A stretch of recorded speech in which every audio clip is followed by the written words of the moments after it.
Bonjour tout le monde, ici TechnoRalph. Dans cette vidéo, je vais vous montrer les raccourcis les plus utilisés dans Blender et leur correspondance dans les menus. Donc commençons dans le mode objet. Pour tout sélectionner ou désélectionner, la touche est A. Dans le menu, elle se trouve en bas ici, dans Select et juste ici.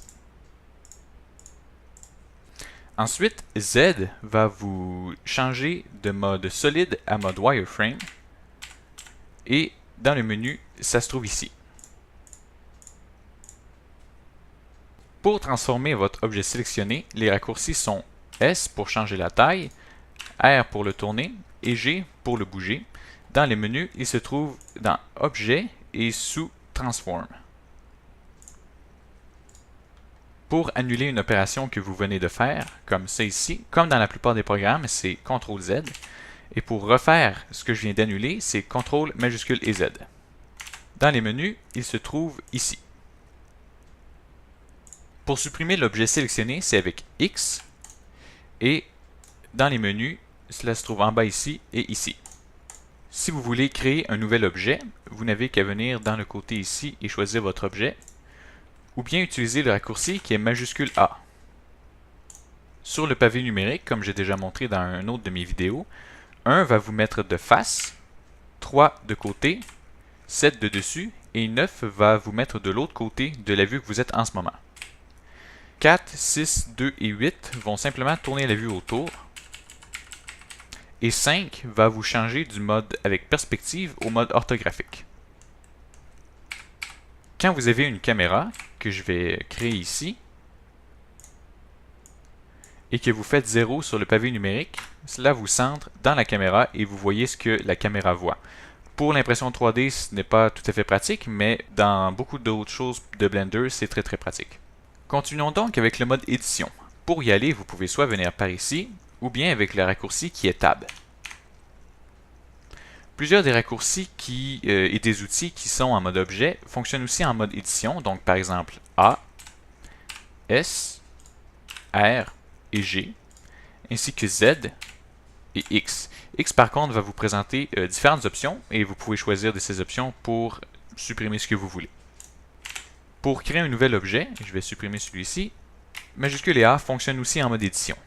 Donc je vais revenir avec un cube et vous montrer certains des outils qu'on peut utiliser en modélisation. Donc par exemple, si je viens en mode sélection de face ici et que je supprime la face, si je veux recréer une face, je n'ai qu'à sélectionner les vertex ou bien les rebords du trou et faire F. Dans les menus, cet outil se trouve ici. Un autre outil pratique est Connect Vertex Path qui se trouve ici. Et le raccourci est J. Mais avant de faire cela, il faut sélectionner deux vertex. Donc si je fais J, ça va les connecter ensemble. Donc comme vous pouvez voir, ma face qui était un carré au début est maintenant deux triangles. Un autre outil pratique est Insert Faces. Donc je vais venir et sélectionner une face. Dans les menus, l'outil se trouve ici. Le raccourci est I. Deux outils de sélection qui sont très pratiques se trouvent ici. Donc Border Select, qui quand vous cliquez avec clic gauche, vous pouvez faire un carré pour sélectionner comme ça. Et le raccourci est B. Et si vous cliquez sur la roulette du milieu, vous pouvez désélectionner. L'autre outil est Circle Select, donc avec C. Et en cliquant avec le clic gauche, vous pouvez sélectionner et avec la roulette désélectionner. Pour sortir des deux outils, c'est avec le clic droit. Un autre outil très pratique est Bevel, qui se trouve ici. Et le raccourci est CTRL B. Donc en bougeant ma souris, je peux décider à quel point je fais un bevel sur le rebord ici. Ici, j'ai différentes options. Donc par exemple, le nombre de segments que mon bevel va faire. Et différentes façons aussi de faire mon bevel, avec la grosseur du bevel. Un outil que vous allez utiliser très souvent sont les Loop Cut. Dans les menus, Loop Cut and Slide, le nom complet de l'outil, se trouve dans Tools. Et ici, vous pouvez également trouver plein d'autres outils. Donc, quand vous voyez la ligne où vous voulez la faire, vous faites clic gauche, vous glissez où vous voulez, et encore clic gauche pour le déposer là. Le raccourci est CTRL R, donc je vais le refaire ici. Et Avant de l'appliquer, vous pouvez faire E pour que votre loop cut soit égal à un des deux côtés. Donc, si vous faites E et ensuite F, vous pouvez changer à quel côté votre loop cut va être égal. Et vous faites E encore pour désactiver cette option. Vous pouvez dupliquer votre objet avec majuscule et D. Dans les menus, il se trouve ici ou bien ici.